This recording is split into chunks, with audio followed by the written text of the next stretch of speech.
Apa tadi yang sunatullah? Ciri-ciri yang pertama yaitu pasti. Yang pasti eksak ya. Ya. Eksak pasti. Kita tambah satu ayat lagi. Surat 25 ayat 2. Ya. Segala sesuatu itu sudah ditentukan oleh Allah ukuran-ukurannya secara pasti. Ya. Sehingga lahirlah ilmu pasti. Bisa meramalkan datangnya gempa, itu berapa tahun yang akan datang, datangnya komet Nemesis, komet Halley 76 tahun satu kali. Coba baca surat 25 ayat 2, ukuran yang pasti. Silakan. Bismillahirrahmanirrahim. Allazi lahu mulkus samawati wal ardi wa lam yattakhidh waladan wa lam yakul lahu syarikun fil mulki wa khalaqa kulla syai'in faqaddarahu taqdira. Itu dia. Artinya, yang memiliki kerajaan langit dan bumi, tidak mempunyai anak, tidak ada sekutu baginya dalam kekuasaannya, dan dia menciptakan segala sesuatu, selalu menetapkan ukuran-ukurannya dengan tepat. Itu dia, ukuran dengan tepat maksudnya ukurannya yang pasti. Coba lihat kita pada diri kita sendiri. Kuku kita ini ukurannya pasti. Dia bisa memanjang lalu kita potong. Tumbuhnya dari daging. Kemudian gigi kita juga tumbuhnya dari daging, tapi berbeda ukurannya. Kuku memanjang lalu dipotong. Tidak ada orang giginya terus memanjang dipotong, tidak ada. Tidak ada. Kemudian rambut tumbuhnya dari kulit, panjang lalu kita potong, panjang kita potong. Bulu mata dari kulit juga, tapi tidak ada yang memanjang terus dipotong, manjang terus dipotong, tidak. Sudah ada ukurannya, walaupun tempat tumbuhnya sama. Kalau sempatlah bulu mata memanjang seperti rambut, nanti tertutuplah wajah kita semua oleh bulu mata. Orang pun ketemu kita dengan pasar terpaksa diginikan, siapa kamu ini? Kenapa? Karena bulu matanya panjang sekali. Nah, begitu beda kuku dengan gigi, sama-sama dari daging tumbuhnya, tapi tidak ada orang memotong gigi setiap hari. Kalau kuku setiap hari dipotong, kalau gigi tidak. Kalau sempat memanjanglah yang di bawah sepanjang-panjangnya gigi kita, yang di atas memanjang pula sepanjang-panjangnya. Jadi Dracula kita jadinya. Tapi ukurannya sudah ditetapkan oleh Allah. Nah, begitu juga sholat ibadah kita sudah ditetapkan. Itu 17 rakaat, satu hari satu malam. Ditetapkan waktunya 5 waktu. Jadi pada tubuh kita ukurannya sudah dipastikan oleh Allah, ibadah juga sudah dipastikan oleh Allah. Dan kalau kita lihat lagi ke alam semesta, kita lihat pula matahari itu ukurannya sudah pasti, rembulan matahari ukurannya sudah pasti. Ada sesuatu yang kita lihat di alam semesta ini seperti tidak pasti. Manusia kalau dia teliti baru tahu. Misalnya gunung-gunung. Gunung-gunung itu sudah ada ukurannya. Dalam Al-Quran dikatakan, wa taral jibala tahsibuha jamidatan wa hiya tamurru marras sahab. Kalau kamu melihatlah kepada gunung-gunung pada hari ini, kamu melihat gunung-gunung itu diam saja, tetapi sebetulnya gunung-gunung itu berjalan sebagaimana berjalannya awan. Lalu ada gunung Jabal Kubis dengan Jabal Rahmah, bermacam-macam gunung lagi di sekitar Mekah. Orang melihat, kok enggak berjalan-jalannya gunung itu tetap saja. Tetapi Al-Quran mengatakan mengapa gunung-gunung itu berjalan. Ditelitilah oleh ahli geologi, ternyata berjalan gunung itu seperti berjalannya awan. Nah, Ustaz tuliskan di sana sedikit ya, di papan tulis ya. Perhatikan. Mana spidolnya? Nah, Ustaz ya. Ini. Ada spidol. Wah, yang Maaf. Pak ada sih ya. Kamu sangka gunung-gunung itu dia, padahal gunung-gunung itu berjalan sebagaimana berjalannya awan. Jadi gunung Himalaya itu tinggi, dia tambah tinggi lagi. Yang paling tinggi nama puncak gunungnya Mount Everest, paling tinggi. Di atas puncak gunung ini ditemukan banyak tulang ikan besar-besar. Tulang ikan. Nah, pertanyaannya, kenapa banyak tulang ikan di puncak gunung? Hah? Oh, orang camping di sana makan ikan, lalu tinggal di puncak gunung, begitu? Banyak ditemukan tulang-tulang di sini. Nah, rupanya tulang ikan yang ada di puncak gunung itu puncak gunung itu asalnya dari pinggir laut. Ini laut Asia, di sini lautnya Afrika. Lalu yang ini termasuk ke bawah, menyelinap di bawah, namanya lempeng tektonik atau continental drive. Continental itu landasan benua, drive bergerak. Yang ini tertolak ke atas, yang ini masuk ke bawah, yang ini tertolak ke atas sehingga semakin tinggi. Nah, ini menjadi puncak gunung. Ada ikan mati dulu di sini, sehingga tulangnya naik ke atas, ini mendorong. Jadi perjalanan lempeng dunia ini ada yang saling tolak menolak, ada saling menjauh. Yang saling menjauh itu antara benua Afrika dengan benua Amerika, semakin jauh. Yang semakin dekat itu ada Asia dengan Australia. Maka terjadi gempa selalu di Indonesia karena gerakan Australia saling mendekat ke Indonesia. Lama-lama nanti bisa bertaut Indonesia dengan Australia. Nah, jadi lempeng yang di bawah ini menolak ke atas sehingga tulang ikan naik ke atas. Lalu di atas ini ditemukan tulang-tulang ikan, kulit kerang, lalu ditemukan garam, banyak sekali garam. Warna garamnya di sini adalah warna kemerah-merahan. Sekarang orang jual garam gunung itu tinggi khasiatnya untuk obat-obatan.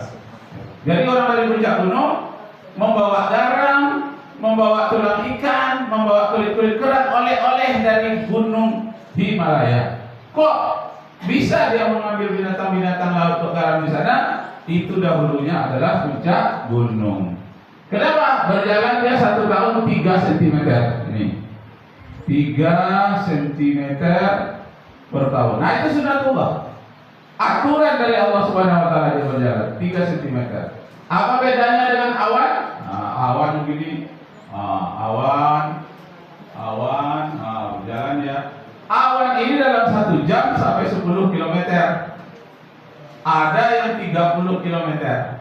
Tapi kalau gunung jalannya 3 cm per tahun. Sama-sama berjalan, cuma waktu tempuhnya yang berbeda.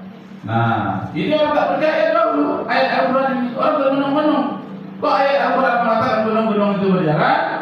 Nah, coba kita lihat dalam Al-Quran surat 27 nama ayat 88. Kamu sangka gunung-gunung itu diam, bahwa pada hari dia berjalan seperti berjalannya awan. Buka surat 27 ayat 88. Wa taral jibal tahsibuha jamidatan wa hiya tamurru marrasada. Ini kenapa nangis? Kenapa? Nah, ini mulai serius kita nih ya. Coba tidak ada yang bersandar lagi. Gimana? Yang bersandar, tidak ada lagi. Kita lari yang terakhir nanti. Tidak ada yang bersandar lagi. Waktu kita singkat. Nah, coba yang kopi haji. Coba mana catatannya? Nanti catatannya diperiksa. Nanti ada lagi bagi-bagi hadiah. Coba kamu baca surat 27 ayat 8. Minta tafsir teman-teman. Baca. Coba baca. Sama nama. Artinya saja. Coba dengar. Betul atau tidak gunung-gunung itu berjalan? Coba. Sekarang serius. Tidak ada lagi yang main-main. Artinya, kamu menyangka Surat An-Naml 27 ayat 88. Itu adalah sunnatullah. Ya keras suaranya. Dan engkau akan melihat gunung-gunung yang engkau kira tetap di tempatnya. Padanya berjalan seperti awan berjalan. Itulah ciptaan Allah yang cipta dengan sempurna segala sesuatu. Sungguh Dia meneliti apa yang kamu kerjakan. Nah, atqana kulla syai'in. Begitulah Allah menciptakan segala sesuatu. Ada ukurannya, ada perjalanannya. Baca sekali lagi. Artinya. Kartu namanya mana? Tak pakai kartu nama. Hilang talinya. Ya, artinya saja silakan. Ini bahasa. Dan engkau akan melihat gunung-gunung yang engkau kita tetap di tempatnya. Padahal ia berjalan seperti awan berjalan. Itulah ciptaan Allah yang mencipta dengan sempurna segala sesuatu. Sungguh Dia maha teliti terhadap apa yang kamu kerjakan. Nah, maha teliti terhadap apa yang kamu kerjakan. Jadi kalau teliti itu detail, sekecil apapun yang kita lakukan dilihat oleh Allah. Nah, perjalanan gunung ini ternyata umur bumi kita ini sudah 4,6 miliar tahun. 3 cm per tahun. 3 cm dikali 4,6 miliar tahun. Sudah berapa tahun kah? Sudah berapa kilometer kah perjalanan dari gunung-gunung itu? Jadi gunung-gunung itu bukan tetap di situ. Dia sudah berjalan lebih kurang 100.000 kilometer. Sudah berjalan-jalan dia. Cuma tak kelihatan oleh mata kita. Jelas itu? Nah, kemudian ciri-ciri sunnatullah itu juga adalah objektif. Ada di situ objektif. Objektif ini artinya dapat dibuktikan oleh siapapun. Apakah orang barat yang menelitinya tetap seperti itu? Apakah orang di timur meneliti seperti itu? Tetap dia objektif dan konstan.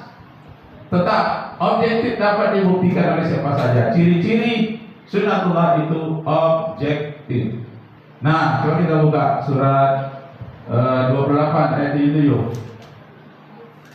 Surat 28 ayat 77. Ini objektif ini. Boleh dibuktikan oleh siapa saja. Baca, siapa lagi di sebelahnya? Ini siapa yang duduk kepala ini siapa nih? Coba baca. Surat, posisikan dalam Quran. Ini dah mulai serius. Tidak ada lagi yang sandar-sandar, tidak ada. Nah, surat 28 ayat 77. Sebentar lagi kita istirahat ya. Ya, jangan lagi.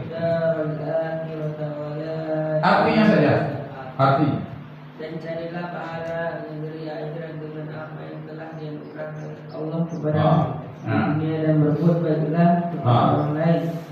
Sebagaimana Allah telah berbuat baik kepadamu. Dan janganlah kamu berbuat kerusakan di bumi. Sungguh Allah tidak menyukai orang yang berbuat kerusakan. Ini siapapun bisa membuktikan. Siapa yang membuat kerusakan di muka bumi, dia akan mendapat kerusakan pula. Dia akan hancur. Dikuatkan lagi oleh ayat yang lain. Innallaha la yughayyiru ma biqaumin. Surat 28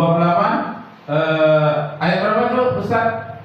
Innallaha la yughayyiru ma biqaumin hatta yughayyiru ma bi anfusihim. Coba kalian juga cari Surah Ibrahim. Surah Ibrahim ayat. Tuhan tidak akan merubah keadaanmu, nasibmu, kecuali kamu berusaha sendiri. Ayat berapa itu?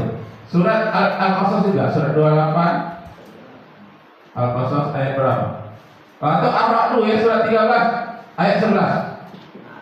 Ayat 11.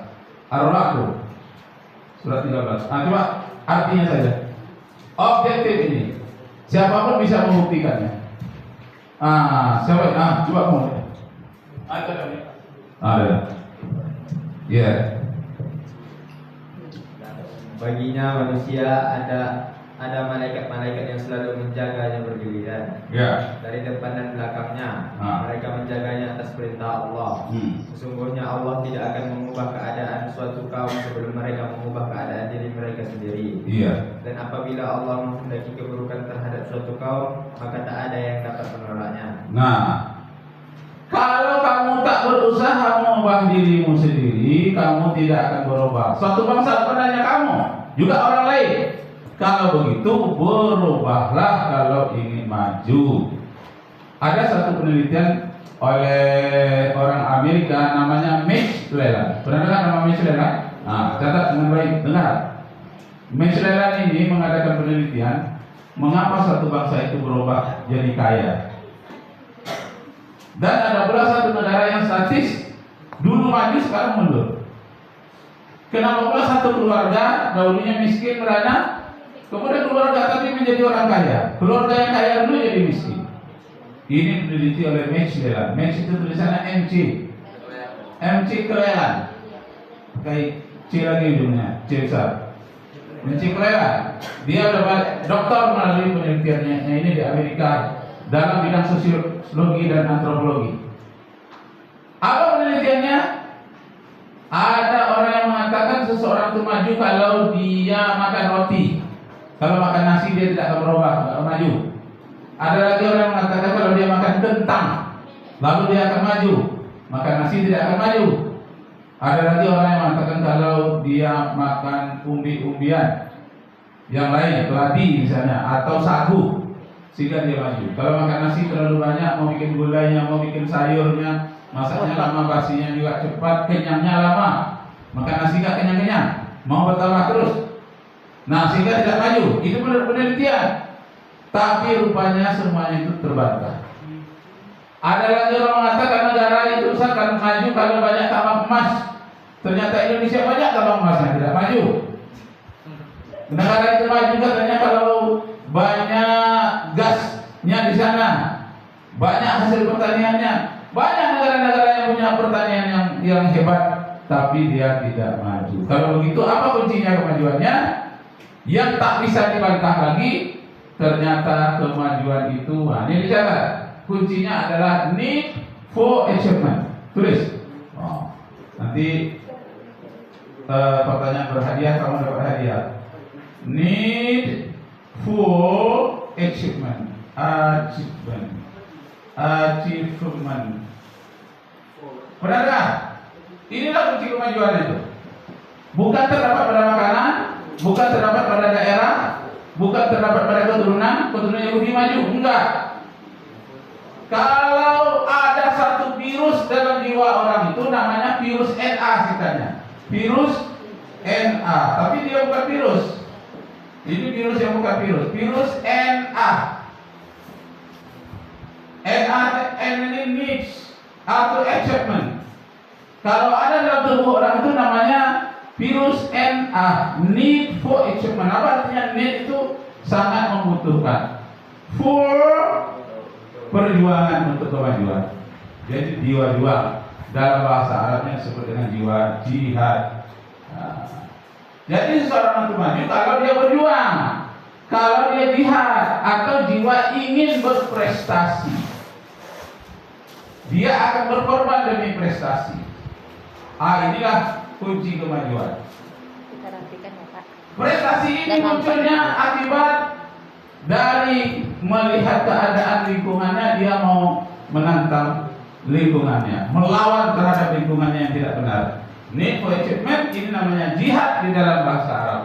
Jadi kalian bisa maju dibandingkan orang-orang kaya mewah kalau punya keinginan untuk berprestasi, keinginan berjuang. Dan orang kaya dia akan menjatuh miskin kalau tidak punya keinginan untuk berprestasi. Keinginan untuk jihad tidak ada, jiwa juangnya tidak ada. Kalau begitu kuncinya Sunnatullah menyatakan berjuanglah kamu untuk maju. Wajahidu fi sabilillah bi amwalikum wa anfusikum dzalikum khairul lakum in kuntum ta'lamun. Nah, sedikit terakhir sebelum ditutup, yang istirahat dulu ya, sebelum istirahat yang dicatat kemarin coba ya. Ada nyanyinya sedikit. Nah, penyanyinya mari remaja muslim, mari kita berjuangkan Islam. Biar hancur, biar lebur, demi Allah semata. Biar hancur, biar lebur, demi Allah semata. Hari ini kita berkumpul, suatu saat kita berpisah. Tinggalkan semua dosa dan noda, demi Allah semata. Tinggalkan semua dosa dan noda, demi Allah semata. Hayat ini biar hancur, biar lebur, demi Allah semata. Berjuanglah, berjihad di jalan Allah dengan harta bendamu, jiwa ragamu. Itulah yang terbaik bagimu jika memang kamu ikhlas menuju Allah Subhanahu wa taala. Assalamualaikum warahmatullahi wabarakatuh. Waalaikumsalam. Mas. Ya. Terima kasih kita ucapkan kepada Al-Ustaz, mudah-mudahan yang disampaikan beliau sebagai motivasi bagi kita untuk terus berjuang, ya, untuk terus berjuang meraih kesuksesan kita. Baiklah, kita akhiri membaca alhamdulillah. Alhamdulillahirabbil alamin. Subhanakallahumma wa bihamdika asyhadu an la ilaha illa anta astaghfiruka wa atubu ilaik. Wassalamualaikum warahmatullahi wabarakatuh. Kita kembali dalam 10 lewat 5. Ya kan? 55. Ya. Itu yang menentang sunat. 10.55. Sudah berada di tempat dengan menggunakan